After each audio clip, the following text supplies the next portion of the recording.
Wala na mga jologs, pati ang mga jeprox. Millennials tayo, pare, okay ba sa'yo? Ito ang Drops, bagong kabataan, magkakaibigan. Ito ang Drops, walang maiiwanan dahil na-Drops kita. You just pushed her in the pool, so I think you need to leave now. Baka nga nagkamali ako. You seem okay too, pool boy. Baka naman siguro close lang sila. Close man o hindi, mas pinili niya pa rin makasama yun. Kaya Kenneth, huwag mo akong gagayahin. Dahil ang unang umamin, talo. Kung kayo talaga, best ending ang makukuha mo. Harapin mo kaya ang boss mo para maging sure, kailangan ng closure. Yung usapan natin, may chance pa tayo sa 10 taon. Subukan na talaga, boss.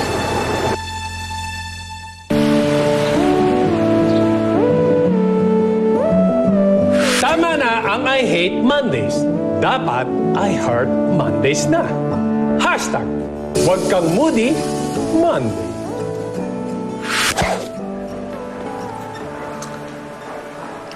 Walang katiting na chance sa ngayon. Di lang huminti. Tinanggal pa lahat ng tsansa. Sabi si boss, nakaya na sabihin lahat ng yun ng diretsyo. Oh, diretso naman ang tanong mo ah. Sinagot ka rin din niya ng diretso. Oo nga. Pero sana man lang, sinabi niya na magkaibigan pa rin tayo. Na gusto niya pa rin ako makasama. Pero wala eh. Akala niya nga, di ba? Joke lang ako. Ano bang sabi niya? Siniguro niyo na kung pumunta si Jacob. Siniguro niya lang kung alam ko na. Kung klaro na wala akong pag-asa. Bakit? Sa tingin niya ba, magugulo pa ako kaya kailangan niyang ulit-ulitin? Pero at least, nakuha mo na ang sagot na mga kailangan mo. Isipin mo na lang, malalampasan mo rin to, na naging maganda naman ang pinagsamahan nyo. That he will always be your baby. Este, boss pala. Pero hindi ibig sabihin nun na yun yung gusto ko. Dahil nung sinabi niya na, nung kaharap ko na siya, masakit pala marinig. Kasi totoo. Na wala na yung dating boss na inaasahan kong babalikan ko. Sa tingin niya ba, haharang pa ako sa kanila ng Jacob niya?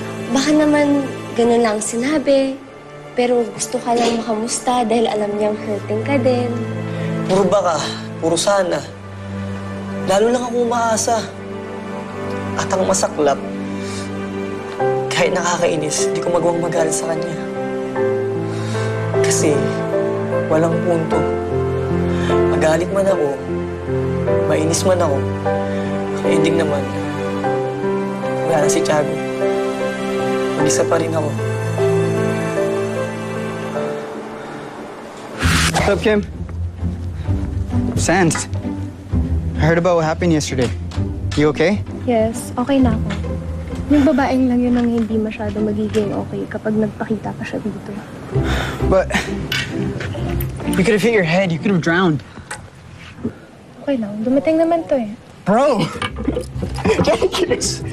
It means everything. Thank you so much for looking after her. I'm serious. You guys don't know how happy this makes me, knowing that you guys can finally get along.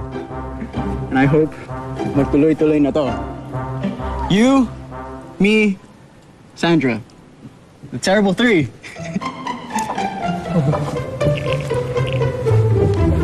Terrible. Sige na, Lola. Ilang araw lang naman siya magtatrabaho dito eh. Pag sinabi kong ayaw ko, ayaw ko. Ako stockholder dito sa clubhouse na to at nakalagay sa kontrata ko na hindi pwede umapak yung Mang Eli mo dito. Lola, para sa ikaganda to ng clubhouse. At saka nakita mo naman yung umi-effort si Kenneth. Hindi ka ba naaawa sa kanya? Ikaw nga itong umaaway sa kanya. Bihira ka, naaawa ka na ngayon dahil sa nalaman mo na hiningi niya trabaho mo. Ngayong hopyang-hopya ka na, makikipagbalikan ka na. Palagi niya po sinasabi na may oras kami para ayusin kung meron kami. Kapag okay na po ako sa kanya, papayag na po ba kayo? Wag mo nga ako ma-blackmail, ha? The moves ko yan. Pero Lola... Pero Mang Eli, ikaw lang po yung makakatapos ito. Huwag mo nang sayangin ang laway mo, Kenneth. Hindi mo ba naintindihan? Pag nagkita kami ni Aurora doon, siguradong World War III ang mangyayari. Ilalayo ko po kayo sa kanya, o kaya sa gabi po tayo magtatrabaho. Ano ko, kriminal? Itatago-tago mo?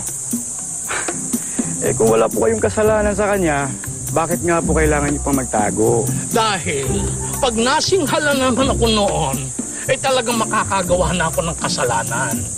Baka hindi ko mapigilan ang sarili ko, mag-iskandalo pa kami pareho doon sa clubhouse ninyo. Magpatulong ka na lang sa iba, Kenneth. Kanino po? Desperado na po ako eh. Bakit hindi mo subukan yung ex mo? Mukha namang mabait siya. At mukha namang inspirasyon mo pa siya hanggang ngayon. Hindi ganun kadali yun, Mang Eli. Mismo. Mahirap talaga itong hinihingi mo. Ibabalik ko sa'yo ang hamon ko. Para mag-gets mo. Papayag lang ako kung aminin mo. aaminin mo sa ex mo ang nararamdaman mo.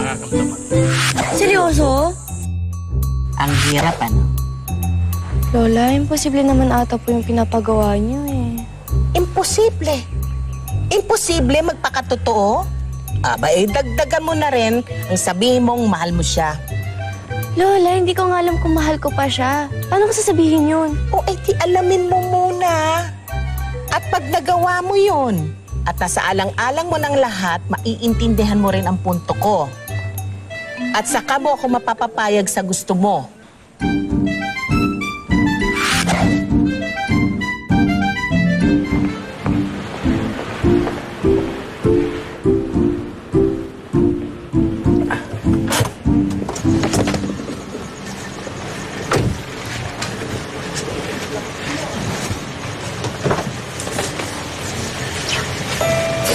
Thank you. Thank you. And ingat ka.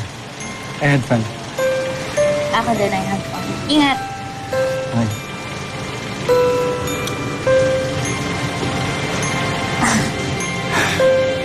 Good night. Okay, good night.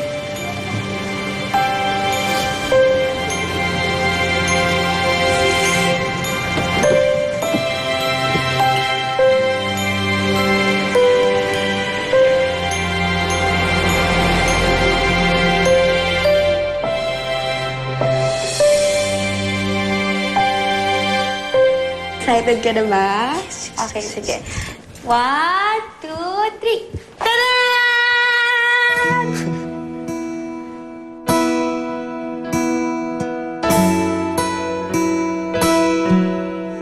Nagluto mo ako? Ano ka ba? Pa-thank you ko yan dahil sa pag-aalaga mo sa akin noon nung may pilay ako. Tsaka di ba lagi mo ko dinadala ng pagkain? Kaya babawi lang ako sa'yo. Ayos ba? Dali. Puna. Akala ko kung ano na yung question natin eh. Akala ko, sagutin mo na ako eh. Wow, Press ko mo, boy. Alika na, kumain na tayo. Dali, anong gusto mo? Meron tayong dinuguan. Siyempre, rice. Meron tayong isaw. Meron pang atal. At siyempre, ang favorite ko, paa ng manok. Ano gusto mo? Eto, ayaw mo? Hindi. Sige, magluluto na lang ako. Okay lang. Hindi. Luto mo to eh. Kahit hindi ako sanay, kakainin ko to. Talaga ba? Hindi ako sanay kumain ng mga ganitong pagkain. But since I've met you, nothing usual has happened. I like it. Minsan pala kapag sumubok tayo ng kakaiba, magugulat ka. Yung hindi mo inaasahan, yung pala yung magugustuhan mo. Effective ba o presko pa din? Alam mo, ang dami mong alam. Kasi naku, pa-thank you ko to sa'yo, no? Okay? Yun lang yun. Pero alam mo, may isa ka pang way to really thank me. Ano? Please, Mandy, go on vacation with me. Give me a chance to make you happy. may chance pa tayo sa 10 taon. Kahit wala nang isang katitig na chance na ngayon. Sige na nga, kasama na ako sa'yo. Diga! Promise! Promise! Uy! Ano ba? So, totoo seryoso. Papakilala na kita sa parents ko? Oo. Papakilala na kita ng girlfriend ko? Ay, wow. Teka. Parang automatic yung utak mo. Hindi mo pa nga ako tinatanong. Tapos girlfriend na agad. Wait, tatanong na kita. Hindi na, Jacob. Okay? Hindi na. Masyado kang mabilis. Onting preno naman, okay? Kakabangga ko lang eh. Kailangan ko pang i-overhaul yung sarili ko. Papahinga ko muna tong makina bago rumatsyada. Kaya ako sasama sa'yo. Okay? Bakasyon lang to, Jacob. Sasama ako bilang kaibigan mo. Ayos? Sige, good enough for me. Pero, promise ko, kapag ready ka na ulit lumatsada, ako una pa para. Ay, paandar siya. Bagong kabataan, Hi, Joel. I'm back. Tingnan mo, ang dami kong pasalubong for you. Eto, may binili akong shirt. Taran! Nag-time off na nga tayo. Mainit pa rin yung ulo mo. Hindi ka ba masayang makita ako? Paano ako sasaya? Yung Richard na yun, may pakiskis pa, no? Siguro nga, talaga naging masaya yung bonding niyo sa Bora. Alam mo ba kung bakit ako sumama? Dahil gusto kong patunayan na walang mali siya. Na kapag bumalik ako, ikaw pa rin yung unang pupuntahan ko. Na all this time, kahit si Richard yung kasama ko, ikaw pa rin yung hinahanap-hanap ko. At ako, Zoe, naisip mo man lang ba yung nararamdaman ko? Oo, may napatunayan ka. Na kayang-kaya mong baliwalain yung feelings ko. May mapatunayan ka lang sa sarili mo. So, hindi mo ba narinig yung sinabi ko? Na walang mali siya yung trip namin. Na ikaw lang, Joel, yung gusto ko. Magtiwala ka naman sa akin. May mali siya man yun o wala. The point is, kada picture nyo, kada selfie nyo, kada post nyo ng hashtag, bonding, Zoe, nasaktan ako. Then, tiwala. Paano ako magtitiwala sa'yo, Zoe? Kung ikaw, hindi mo napansin, nasaktan mo na ako. Joel, sorry. Joel, I'm sorry. Zoe, sorry din. Pero, sa tingin ko, mas maganda. Kulog muna tayo.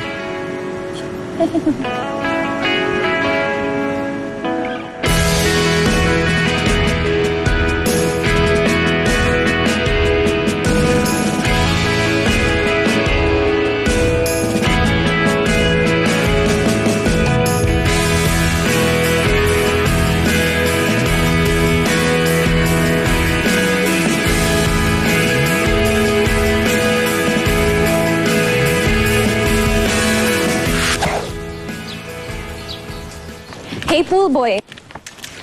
Oh, here we go. You really like that name, don't you? Sige. I guess I have a new nickname then. Dahil sa ginawa mo, I have something for you. Oh! Yung limited edition Leron 4 anting-anting. You got this for me? Now I know why John likes you. Hindi yan para sa'yo. This is for John. Regalo ko to sa kanya. Kaya lang, kailangan kong papirmahan. Samahan mo ba ako? Saan ba ang gift dun? Oh. So hindi shoes. But there's a car? Oh my goodness, super nice! Mas dense ka pa kaysa sa pool na to, ha? Sa akin yan. Kailangan natin to pasign. Hanapin sa Leron. Tulungan mo ako. You drive. Wait. You wanna thank me by making me your driver? No way. Hindi yun. Diba sabi mo gusto mo ng bonding with me? O ito. Either way, nakuha naman na kita ng day off na yun sa trabaho mo. Mag-drive mo ba ako? Sige, fine. Okay then. kunin mo na sa parking yung kotse. Ikutan mo na lang ako sa lobby.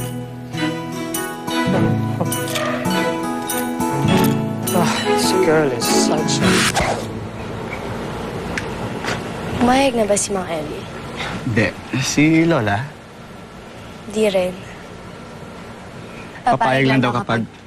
Pag umamin ako, may feelings pa ako sa'yo. Pag umamin ako, may feelings pa ako sa'yo. Kapag wala si Lola dito, baka daw magka-World War III pag nagkita sila. Si Lola, papayag lang pag ano? Kapag gets ko na kung gaano kahirap to para sa kanya. Sa tingin mo, mahal pa rin ba ni Mang Ellie si Lola? Oo. Feeling ko, nahihirapan na siyang umamin kasi ibig sabihin, balewala yung ilang taon na naghintay siya, na naghirap, na nagalit siya. At feeling ko, natakot lang din si Lola na aminin sa sarili niyang feelings niya. Kasi baka sumubok ulit, pero masaktan lang. At baka hindi na kayanin kapag naulit pa ng minsan. Pero, naniniwala ka bang may pag-asa pa?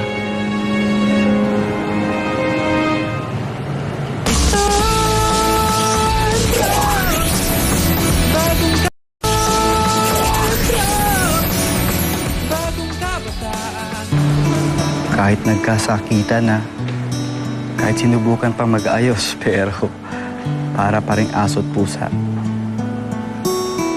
May pag-asa pa ba? Kung sa'yo, oo. Maniniwala na ako. Sir Kenneth, may phone call po kayo sa office niyo.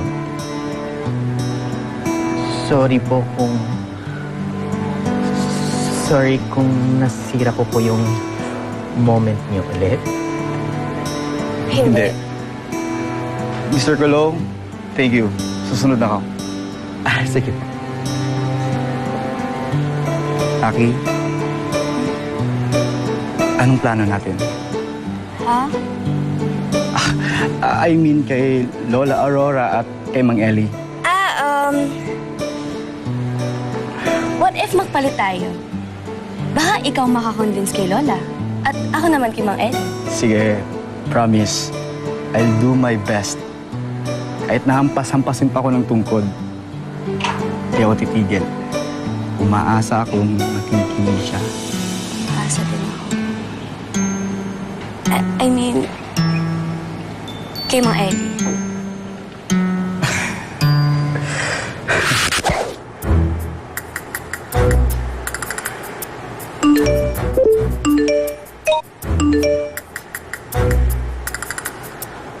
Oh my God! Hala siya! Ang bilis naman. Miggy, nakita mo na to? Grabe ha! Aga nito ha. Bago pa lang sila, honeymoon stage na kagad. At siopaw. Ano yun? Ang corny? Miggy, look! Will you just let this happen? Oo nga. Anong game plan natin? Kailangan mag-strategize tayo. Alam nyo, hanggang ngayon, duda pa rin talaga akong bet ni Mandy yan eh. Feeling ko lang talaga, nadala yan. Nalito lang. Natakot, dahil alam niyang mas malaki ang mawawala sa inyo as friends. Miggy, kapag natuloy ito, alam mo na, wala na. Wala naman na talaga eh. Ha? Trops. Alam ko, gusto niyo lang ako maging masaya. Pero wala na eh. Kaya walang strategy, walang game plan. Dahil tanggap ko na to. Hihintayin ko na lang ang 10 years namin. Baka by that time, may happy ending din kami ni Tiago.